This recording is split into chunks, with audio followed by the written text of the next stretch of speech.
नमस्कार. आज आपण तुम्हाला जे ॲप्लिकेशन पाठवलेलं आहे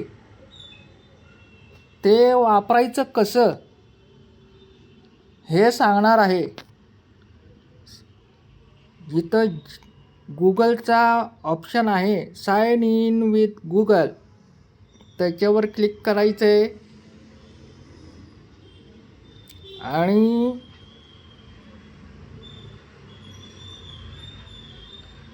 आपली जी मेल आय डी आहे त्या मेल आय डीनी जॉईन करायचं आहे. मग काय करायचं आहे, खाली हा फॉर्मसाठी कंटिन्यूची कमांड द्यायची आहे. कंटिन्यू ॲज मेल अशी कमांड द्यायची आहे. मग इथं अलाव नोटिफिकेशन करायचं आहे की अशा प्रकारचं तुमचं हे तुम्ही सुरू कराल.